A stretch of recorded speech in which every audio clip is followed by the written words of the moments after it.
നമസ്തേ, ഞാൻ doctor Susan Joseph, consultant gynaecologist. ഗർഭകാലവും പ്രസവവും ഗർഭിണികളെ സംബന്ധിച്ചിടത്തോളം വളരെ ഡിമാൻഡിങ് ആയിട്ടുള്ള അവസ്ഥ തന്നെയാണ്. ഇതിനെ തുടർന്ന് പല മാനസിക പ്രശ്നങ്ങളും ഈ പെൺകുട്ടികൾക്കുണ്ടാകാറുണ്ട്. അതിൻ്റെ ഏറ്റവും മൈൽഡായിട്ടുള്ള ഫോമാണ് പോസ്റ്റ്പാർട്ടം ബ്ലൂസ്. 40% കുട്ടികൾക്ക് ഈ പ്രോബ്ലം ഉണ്ടാവാറുണ്ട്.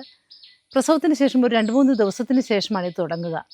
ഒരു വേർത്ത്ലെസ് ഫീലിംഗ്, ഉറക്കക്കുറവോ, വിശപ്പില്ലാഴിക, ഒന്നിനോടും താല്പര്യമില്ലാതിരിക്കുക, വെറുതെ ഇരുന്ന് കരയുക, അങ്ങനെയുള്ള സിംറ്റംസ് ആവാം യൂഷ്വലി. ഒരു നല്ല സപ്പോർട്ടൊക്കെ ഫാമിലിയിൽ നിന്നുണ്ടാകുമ്പോൾ 2 ആഴ്ച കൊണ്ട് ഇവരിത് യൂഷ്വലി റിക്കവർ ചെയ്ത് വരും. എന്നാൽ ഇതിൻ്റെ ഒരു സിവിയർ ഫോമാണ് പോസ്റ്റ്പാർട്ടം ഡിപ്രഷൻ.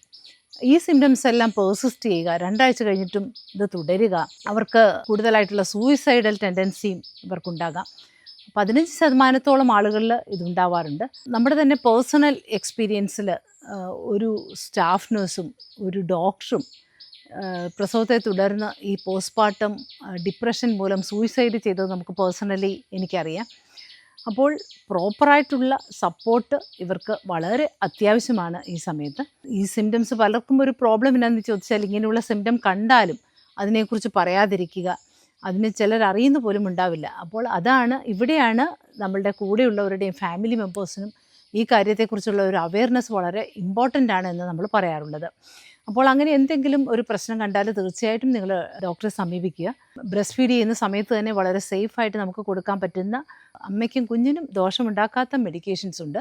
അത് നമുക്ക് കൊടുത്ത് ഇവർക്ക് സാധാരണ ലൈഫിലേക്ക് വരുവാനായിട്ട് ഇവരെ സഹായിക്കാൻ പറ്റും. പോസ്റ്റ്പാർട്ടം സൈക്കോസിസ് എന്നുള്ളത് ഏറ്റവും സിവിയറായിട്ടുള്ള ഒരു പ്രോബ്ലമാണ്. ഇതൊരു മറ്റേതൊരു സീരിയസ് മെൻ്റൽ ഇൽനെസ് പോലെ ആളുകൾക്ക് ഡെല്യൂഷൻ, ഹലൂസിനേഷൻ എന്നൊക്കെ പറയും. അതായത് നമുക്ക് മറ്റുള്ളവർ ആരും കേൾക്കാത്ത പുതിയ ശബ്ദങ്ങൾ, പുതിയ എന്തെങ്കിലും കമാൻഡ്സ് അവർ കേൾക്കുക. ചിലർക്ക് ഒരു ഫീലിംഗ് അവരുടെ ബ്രസ്റ്റ് മിൽക്കിനകത്ത് നിറച്ചും വിഷമാണെന്ന് വിചാരിക്കുന്നവരുണ്ട്. അതുപോലെ തന്നെ കുഞ്ഞിനെ കൊല്ലണമെന്ന് ചിലർ ആരോ അവരുടെ മനസ്സിലിങ്ങനെ പറയുന്നതായിട്ട് അവർക്ക് റിപ്പീറ്റഡ് ആയിട്ടുള്ള ആ തോട്ട് വരിക. അങ്ങനെയൊക്കെയുള്ള കാരണം അമ്മയുടെ ലൈഫിനും കുഞ്ഞിൻ്റെ ലൈഫിനും ഭീഷണിയാകുന്ന സാഹചര്യങ്ങളാണ് ഈ പോസ്റ്റ്പാർട്ടം സൈക്കോസിസ് എന്നുള്ള അവസ്ഥ. ഇത് എത്രയും പെട്ടെന്ന് തന്നെ ഇതിനെക്കുറിച്ച് നമ്മൾ കണ്ടുപിടിക്കുകയും ട്രീറ്റ് ചെയ്യുകയും ചെയ്തില്ലെങ്കിൽ ഇത് വളരെ ഡേഞ്ചറസ് ആകാവുന്ന ഒരു സിറ്റുവേഷനാണ്. അപ്പോൾ സാധാരണഗതിയിൽ നമ്മൾ ആൻറ്റിനേറ്റൽ പീരീഡിൽ തന്നെ, അതായത് പ്രഗ്നൻസി പീരീഡിൽ തന്നെ നമ്മൾ അവരെ അസസ് ചെയ്യാറുണ്ട്. അവരുടെ മെൻ്റൽ സ്റ്റാറ്റസും, അവർക്ക് ഇങ്ങനൊരു ഡിപ്രഷന് പോകാൻ സാധ്യതയുണ്ടോ, അവരുടെ പ്രീവിയസ് ഹിസ്റ്ററി എന്തെങ്കിലും ഉണ്ടോ എന്നൊക്കെയുള്ളത് നമ്മൾ അസസ് ചെയ്യും. അങ്ങനെയുള്ളവർക്ക് പ്രത്യേകം ഒരു സപ്പോർട്ട് നമ്മൾ അഡ്വൈസ് ചെയ്യും. ഡെലിവറിക്ക് ശേഷവും വരുമ്പോൾ ഓരോ വിസിറ്റിലും, പ്രത്യേകിച്ച് ഡെലിവറി കഴിഞ്ഞ് 2 ആഴ്ചക്കകം നമ്മൾ വീണ്ടും അവരെ ഇടയ്ക്ക് വിളിക്കാറുണ്ട്. എന്തെങ്കിലും പ്രോബ്ലം, പ്രത്യേകിച്ച് ഡെലിവറി കഴിഞ്ഞുള്ള വിസിറ്റിൽ അല്ലെങ്കിൽ വീട്ടിൽ എന്തെങ്കിലും പ്രോബ്ലം കണ്ടാൽ അവരെ വീട്ടുകാർ നമ്മളുടെ അടുത്ത് വന്ന് ഈ പെൺകുട്ടികളെയും കൊണ്ട് നമ്മുടെ അടുത്ത് വരണം എന്ന് പ്രത്യേകം നിഷ്കർഷിക്കാറുണ്ട്. അപ്പോൾ നമുക്ക് ഇത് പെൺകുട്ടികൾക്ക് മാത്രം ഉള്ള ഒരു പ്രോബ്ലം അല്ല ഈ ഡെലിവറി കഴിഞ്ഞിട്ടുള്ള ഈ ഡിപ്രഷൻ. മെയിൽ പാർട്ട്ണർക്കും, അതായത് ന്യൂ ബോണിൻ്റെ ഫാദറിനും ഈ ഡിപ്രഷൻ ഒരു 15% ആളുകളിൽ കാണുന്നുണ്ട്.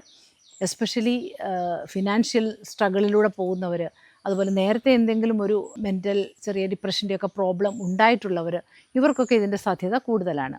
അപ്പോൾ ഇവർക്കും പ്രോപ്പറായിട്ടുള്ള ഒരു കൗൺസലിങ്ങും ട്രീറ്റ്മെൻറ്റിൻ്റെയും ഒക്കെ സഹായത്തോടെ ഇവർക്കും നോർമൽ ലൈഫിലേക്ക് വരുവാനും അവരുടെ കുഞ്ഞിനെ ആ ഫാമിലിയും പ്രോപ്പറായിട്ട് നോക്കാനുള്ള ഒരു കേപ്പബിലിറ്റി ഉണ്ടാകാറുണ്ട്. അപ്പോൾ ഇതിൻ്റെ അവെയർനെസ് ആണ് ഏറ്റവും പ്രധാനം. പലർക്കും ഇത് ഡിസ്ക്ലോസ് ചെയ്യാനും, ഇങ്ങനെയുള്ള സിംറ്റം ഉണ്ടെങ്കിൽ തന്നെ അതിനെ മറച്ചു വെക്കാനാണ് പലരും ശ്രമിക്കുക. അതിൻ്റെ ഒരിക്കലും ആവശ്യമില്ല. നമുക്ക് ഈസി ആയിട്ട് ട്രീറ്റ് ചെയ്യാവുന്ന, അമ്മയ്ക്കും കുഞ്ഞിനും ജീവനും ഭീഷണിയാകാതെ നോക്കാനായിട്ട് ഈ അവെയർനെസ് നിങ്ങളെ സഹായിക്കുമെന്ന് വിചാരിക്കുന്നു. നന്ദി, നമസ്കാരം.